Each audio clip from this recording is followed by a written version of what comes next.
For years, Jackie Chan has been trying to avoid being typecast as the everyday action hero, and has tried to move on to more serious and darker roles, and The Foreigner is another attempt to do so. But even though he's the title character and is featured prominently in pretty much all of the marketing for this movie, is this movie really about Jackie Chan? Hi, I'm Tyler, and I'm here to let you know that The Foreigner is no perfect movie.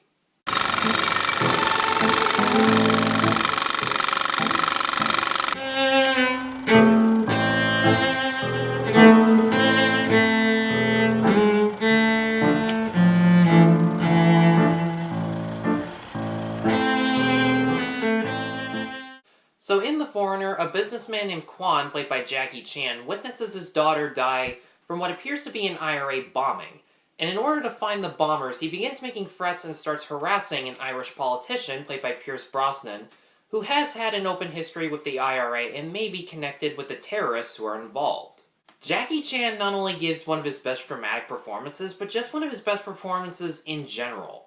Over the years, he has gotten tired of being typecast as the everyman action hero, and he has tried for years to take on more serious roles.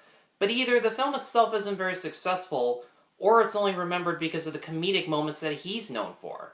But in this movie, just looking in his eyes, we see a man who has buried a lot of hidden pain and is obsessed with vengeance. But he's also very calculating. He plots out his every move carefully so that he doesn't fail, and he only resorts to physical violence if he's being attacked or if he's found his target and is absolutely sure that it's them.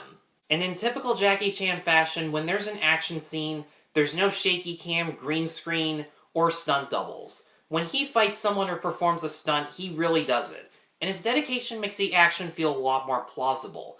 In fact, there actually was a stunt in this movie that convinced a lot of real-life citizens at the time that it may have been a terrorist attack and they had no idea it was a film shoot. But there were two things about the action in this movie that kind of surprised me the most, in a good way.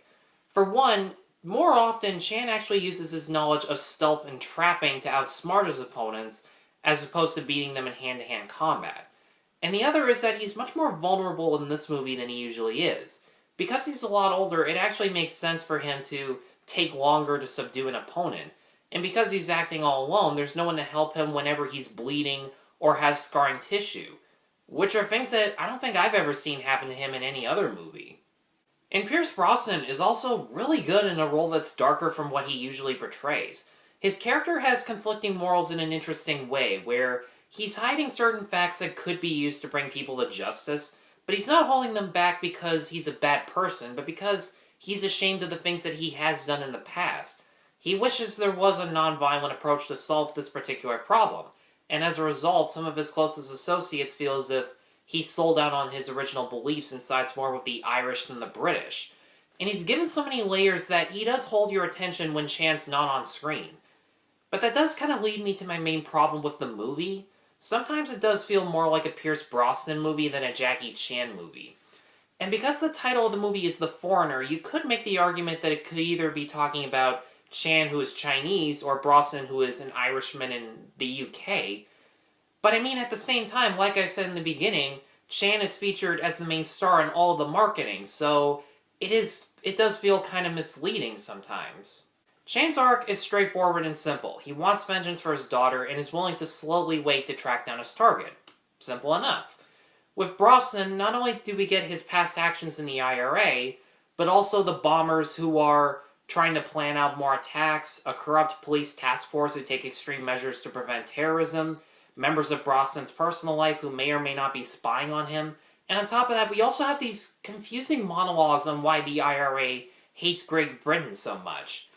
And to be fair, each of these arcs do have a beginning, middle, and end, and the supporting cast, they give good performances. But everything that's supposed to make them interesting is described to us through exposition monologues that I couldn't really follow, because if you don't know the IRA's history with Great Britain and why they commit acts of terrorism, you're going to be really confused, because the writer expects you to know these things off the bat, and I don't know much about the IRA, and I don't know why they hate Great Britain so much. The Foreigner goes against certain action formulas with Jackie Chan and Pierce Brosnan's darker performances, as well as the practical stunts and action sequences. But other tropes such as extra subplots and underwritten side characters keep this movie from being rewatchable. But I am glad that I saw this movie, and for that reason, I'm going to give The Foreigner a 3.5 out of 5. Guys, thanks as always for watching, and what did you think of The Foreigner?